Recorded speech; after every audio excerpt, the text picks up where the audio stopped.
توانائی دیتی ہے, پورا مضمون باندھا ہے.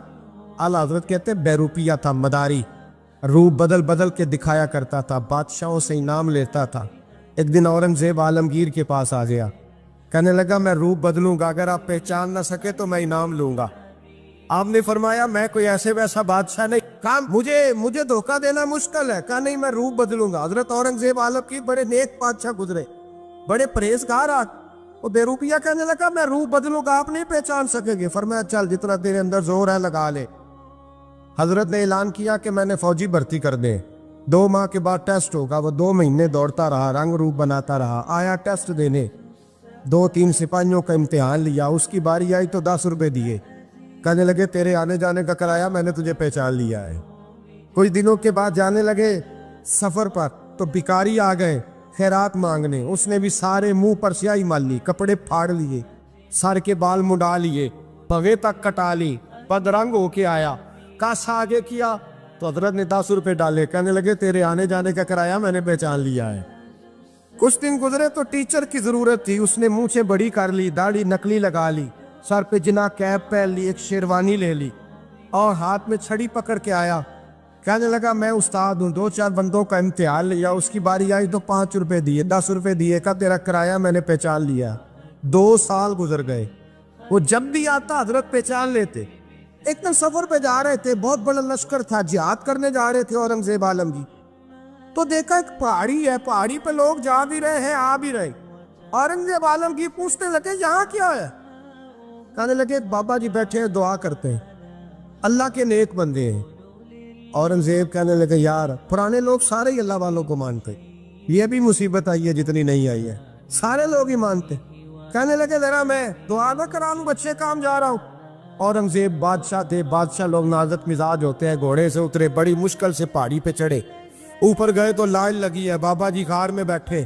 کہنے لگے میں نے ملنا, میں اورنگزیب ہوں. انہوں نے کہا ہمارا بابا اس طرح کا پیر نہیں کہ امیر آئے تو رنگ اور ہو, غریب آئے تو اور ہو. یہاں اگر ملنا ہے تو لائن میں لگ جاؤ, سب ایک جیسے. اب لائن میں کھڑے ہو گئے, 50 آدمی آگے تھے. کہتے ہیں 51واں نمبر تھا. تھک گیا دھوپ میں کھڑا کھڑا. جب میں پہنچا غار کے دہانے تو میں نے بابا جی کے چہرے پہ نظر ڈالی تو بڑا نورانی چہرہ, بڑی خوبصورت لب و لہجہ. میں نے کہا میرے جیسا آدمی بھی پگڑی باندھ لے تو اچھا لگنے لگ جاتا ہے, بڑا خوبصورت انداز. کہتے ہیں میں ان کے پاس اتحیات کی حالت میں بیٹھ گیا.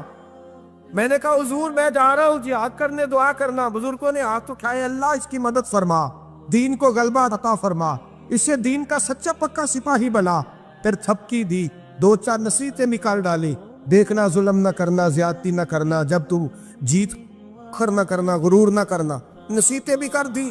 کہتے ہیں اب جب میں اٹھا تو 2-4 دینار بطور نذرانہ مسلح کے نیچے رکھے, اور الٹے قدم جب میں غار سے اترا انہوں نے رومال جھاڑا اور اٹھ کے کھڑے ہو گئے. کہنے لگے آج نہیں تو نے پہچانا, آج نہیں تو نے پہچانا, میرا انعام بنتا ہے, آج نہیں پہچانا, لا پیسے. اورنگزیب کہنے لگا یار تو نے حد کر دی, کہاں چڑھا کہاں کھڑا رہا, دھوپ میں تھک گیا, کمال کر دی بھائی تو نے. پتا تو کیا لے گا, اب تو جلدی بتا, وہ کتنے لوگ پیچھے دھوپ میں کھڑے ہیں, لشکر سارا کھڑا ہے, کیا لے گا؟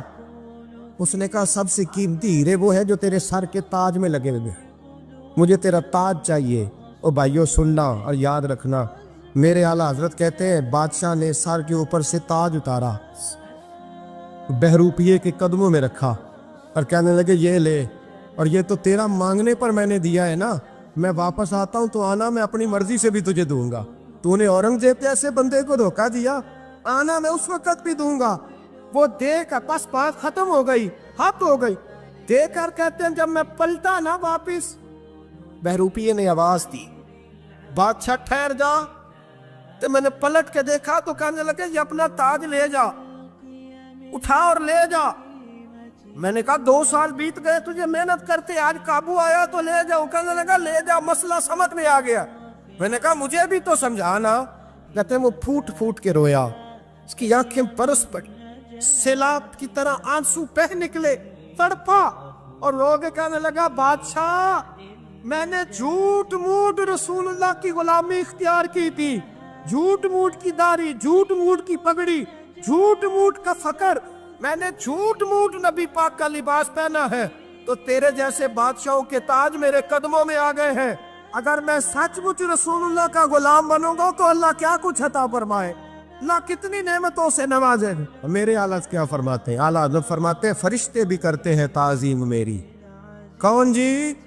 اللہ ایسا عقیدہ بھی کم ملے گا جو بریلی کے امام کا عقیدہ ہے، ایسا بھی کم۔ کہتے ہیں فرشتے بھی کرتے ہیں تعظیم میری۔ کیوں؟ فرمانے لگے فدا ہو کے ان پر یہ عزت ملی۔ بغداد کے ایک درویش عالم تھے، تو وہ جب بھی نماز پڑھاتے نا تو کسی تاجر کی 2 بیویوں کے بارے میں دعا مانگتے۔ توجہ ہے میری بات پر؟ نماز پڑھاتے تو کہتے اللہ اس تاجر کی 2 بیویوں کو اپنی خاص رحمتیں عطا فرما۔ ایک دن لوگ ان کے گرد اکٹھے ہو گئے، کہنے لگے بابا جی بتائیں تو صحیح وہ بیویاں کون تھی جن کے لیے آپ دعا مانگتے؟ تو فرمانے لگے میرے شہر کا ایک تاجر تھا، بہت بڑا تاجر تھا، مالدار تھا پر بے اولاد تھا۔ اسے بغداد سے ملک شام جانا پڑتا تھا تجارت کرنے، اور کئی مہینے اسے شام کے ملک میں رہنا پڑتا تھا۔ اس نے اس طرح کیا کہ وہاں بھی ایک شادی کر لی۔ توجہ ہے نا میری بات پر؟ کیا کر لیا اس نے؟ دوسری شادی کرنا مرد کے لیے جائز ہے، تیسری کرنا بھی، چوتھی کرنا بھی بھیا کے وقت، مگر اگر انصاف کر سکے تو۔ اگر چاروں میں ہم نہ آدھا مسئلہ سنتے ہیں اور آدھا ہی بیان کرتے ہیں، اگر انصاف نہ کر سکے پھر اس کے لیے 4 جائز، پھر وہ ایک ہی رکھے گا۔ تو عزیز دوست دوسرا نکاح کر لیا، شادی ہو گئی۔ اب وہ وہاں کچھ زیادہ وقت گزارنے لگا، مالدار آدمی تھا، بیوی کو مکان بھی لے کے دے دیا۔ اب وہ دیر سے آتا واپس، اور جب آتا بھی تو اس کے وہ والے انداز نہ ہوتے جو پہلے ہوا کرتے تھے۔ اب بیوی سے بڑا جاسوس بھی کوئی نہیں ہوتا، اس کو تو پہلے پتہ چل جاتا ہے کہ ماجرا کیا ہے، اسے بڑی خبر ہوتی ہے۔ تو اس نے محسوس کر لیا کہ بدلے بدلے سے میری سرکار نظر آتے۔ وہ کہنے لگی اب کہ جب آتا جاتا ہے تو اس کے حالات کچھ بدلے بدلے سے ہیں، ماحول کچھ اور ہے۔ اس نے ایک بوڑھا آدمی جو اس کا عزیز بھی تھا اور سمجھدار بھی تھا اس کو تیار کیا، کہنے لگی اب کہ جب ملک کے شام جائے نا تو اس کا پیچھا کرنا اور خبر کرنا کہ کہاں رہتا ہے، کہاں جاتا ہے، کیا کرتا ہے۔ وہ بوڑھے بزرگ جو تھے وہ خاتون کے کہنے پر کچھ اس نے کرایہ بھی دیا۔ وہ اس تاجر کے پیچھے گئے اور واپس آ کے خبر دی، کہنے لگے کہ یہ تو 2-3 سال بیت گئے، اس نے وہاں بھی شادی کی ہوئی ہے، تجھے بتایا ہی نہیں۔ ابھی بھی بڑی سمجھدار تھی، حوصلہ مند، زیرت، اس نے شور نہیں مچایا۔ اس نے کہا کہ میں نا اب جب آئے گا نا تو طریقے سے بات کروں گی اور پوچھوں گی کہ ایسا کیوں کیا۔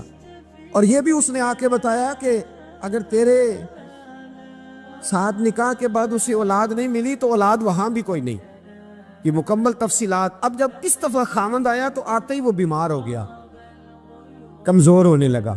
اب خاتون نے مناسب نہیں سمجھا کہ آتے ہی دڑام سے میں اس کے سر پر یہ ٹھوڑ دوں کہ تو نے نکاح کیا ہوا ہے اور مجھے بتایا نہیں۔ وہ ذرا تسلی میں رہی، کچھ وہ بیمار تھا، حوصلہ رکھا، خدمت کرتی رہی۔ کچھ دن گزرے تو وہ تاجر انتقال کر گیا، فوت ہو گیا۔ اب راز کھول نہ سکا، عدت گزاری، اور جب سارا مال جمع کیا نا تو اشرفیوں کی بوریاں بھر گئی۔ سارا مال اس بی بی کا، 4 بوریوں میں اشرفیاں، 4۔ یہاں تو پیٹ کا دوزخ ہے، معاذ اللہ، بھرتا ہی نہیں۔ حل من مزید، حل من مزید۔ وہ جو کہتے تھے نا کہ بس باہر چلا جاؤں اور باہر میں کچھ تھوڑے سے پیسے کما کے 2-3 سال میں لوٹ آؤں گا، پھر یہاں آ کے کوئی کاروبار کروں گا، وہ گئے ہیں تو واپس نہیں آئے۔ وہ جو کہتے تھے نا بس میں نے اتنا سا کاروبار کرنا ہے کہ مکان بن جائے، انہوں نے 4 مکان بھی بنا لیے ہیں، لیکن بریک حل من مزید کی دوڑ ہے۔ اب 4 بوریاں اس عورت نے چھپائے رکھی، کوئی بندہ نہیں جانتا بغداد میں کہ ملک کے شام میں تاجر کی دوسری بیوی بھی ہے۔ جب وہ فارغ ہوئی تو اس نے اس بوڑھے جاسوس کو پھر بلایا اور 2 بوریاں اونٹ پہ رکھی، خود بھی ساتھ بیٹھی اور ملک شام گئی۔ اللہ اکبر۔ وہ بزرگ کہتے ہیں میں ایسے نہیں دعا کرتا۔ اس کو جا کے کہنے لگی میں اکیلی وارث نہیں ہوں، آدھے کی وارث تو بھی ہے، میں اکیلی وارث نہیں، یہ تقسیم وراثت ہے، آدھی کی وارث تو بھی ہے، تو رکھ اپنے پیسے، مجھے پتہ ہے اس نے نکاح کیا تھا پر مجھے بتایا نہیں تھا، تو رکھ اپنے پیسے، میں تجھے دے رہی ہوں، آدھے تیرے ہیں آدھے میرے ہیں۔ اس نے نظر اٹھائی تو رو پڑی، کہنے لگی نہیں اب یہ سارے تیرے ہی ہیں۔ اگر تو اللہ سے ڈرتی ہے تو میں بھی رب سے ڈرتی ہوں، اگر تو مصطفیٰ کریم کا کلمہ پڑھتی ہے تو میں بھی اسی نبی کی ماننے والی ہوں۔ کہا بات کیا ہے، میرا کیوں ہے سارا؟ تو وہ خاتون کہنے لگی وہ 2 سال 3 سال سے میرے ساتھ نکاح تھا، اور اس نے بتایا تھا مجھے کہ میری بیوی بھی ہے، اور میں غریب تھی تو میرے والدین کو بھی بتایا تھا کہ میری دوسری شادی ہے۔ یہ مکان اس نے مجھے لے کے دیا تھا، میرے تمام اخراجات وہ پورے کرتا تھا، نان و نفقہ کا خیال رکھتا تھا، لیکن اب کہ جب وہ آیا تو وہ بیمار تھا۔ اس نے مجھے بتایا کہ مجھے طبیب نے بتایا ہے کہ میں شدید بیمار ہوں، شاید بچ نہ سکوں۔ تو کہنے لگی وہ مجھے کئی لاکھ روپے بھی دے گیا، اور جاتے دفعہ مجھے طلاق بھی دے گیا، فارغ کر گیا۔ کہنے لگا تو جہاں چاہے میرے بعد نکاح کر سکتی ہے، اور کہنے لگا میں چاہتا تھا پہلی بیوی کو بتا دوں، موقع نہیں بنا، اور اس کا دل نہ ٹوٹے، بتا نہیں پایا، لہذا وہ مجھے ڈھیر سارے پیسے دے چکا ہے، سارا میرا حصہ مجھے پہلے سے دے چکا ہے۔ میری بہن اب یہ 4 بوریوں میں سے 2 میری نہیں بلکہ 4 کی 4 ہی تیری ہے، تو ہی اس کی حقدار ہے۔ تو بزرگ کہتے ہیں مجھے بتاؤ جن کے اندر اس قسم کے تقوی کی جھلک ہو ان کے لیے ہر نماز کے بعد دعا مانگنی چاہیے کہ نہیں مانگنی چاہیے؟ حضرت عمر کے زمانے میں ایک نوجوان تھا، نیک تھا، مسجد جایا کرتا تھا رات کو۔ تو مسجد جا رہا تھا تو رستے میں ایک عورت نے دعوت گناہ دی، ابن عساکر نے اس کو لکھا ہے۔ تو نوجوان تھا، خواہشات تھی، کچھ طبیعت مائل ہو گئی، ابھی ادھر جا ہی رہا تھا کہ کسی نے آیت پڑھ دی والی من خاف مقام ربی جنتان، جو رب کے سامنے کھڑے ہونے سے ڈرے گا اللہ 2 جنتیں دے گا۔ واقعی ڈر گیا، وہ واقعی ڈر گیا، اتنا ڈرا کہ بے ہوش ہو کے گر پڑا۔ بیماری سے لوگ بے ہوش ہوتے ہیں، پیسے ڈوب گئے بے ہوش ہوتے ہیں، بچے کے غم میں بے ہوش ہوتے ہیں۔ سچ بتاؤ کبھی خوف خدا سے بھی بے ہوش ہوتا کوئی دیکھا ہے؟ ہمارے ہاں تو روز مرہ ہی نہیں ہے بھائی، اور بڑی باتیں ہیں بے ہوش ہونے کی، ڈرنے کی، غش کھانے کی۔ بے ہوش ہو کے گر پڑا، بوڑھے باپ کو کسی نے بتایا بچہ بے ہوش پڑا ہے، اٹھا کے گھر لائے، گھر لا کے کہا بیٹا کیا ہوا؟ نوجوان ہے، چڑھتی جوانی ہے پر پاکیزہ بڑی ہے۔ کہنے لگا ابا جی گناہ کی طرف چلا گیا تھا، پر میں نے آیت سن لی جو اللہ کے سامنے کھڑے ہونے سے ڈرے گا رب 2 جنتیں دے گا، میں ڈر گیا تھا، رب واقعی 2 جنتیں دے گا۔ باپ رو پڑے، ابا جی کی آنکھوں میں آنسو آئے اور کہا پتر اللہ بڑا مہربان ہے، اس کے وعدے سچے ہیں، واقعی 2 جنتیں دے گا۔ اس نے پھر ایک چیخ ماری اور اس طرح کی ماری کہ اس کی روح ہی پرواز کر گئی، روح ہی پرواز کر۔ کشتگان خنجر تسلیم را، عشق کی خنجر سے قتل ہو گئے لوگ۔ صبح حضرت عمر کو پتہ چلا کہ انہوں نے تو رات جنازہ بھی پڑھ دیا، تدفین بھی کر دی۔ جناب عمر فرمانے لگے اتنا نیک نوجوان خوف خدا سے دنیا سے چلا گیا، مجھے کیوں نہیں بلایا میں جنازہ پڑھتا؟ فاروق اعظم فرما رہے ہیں میرا شوق تھا میں اس کا جنازہ پڑھتا۔ کہ حضور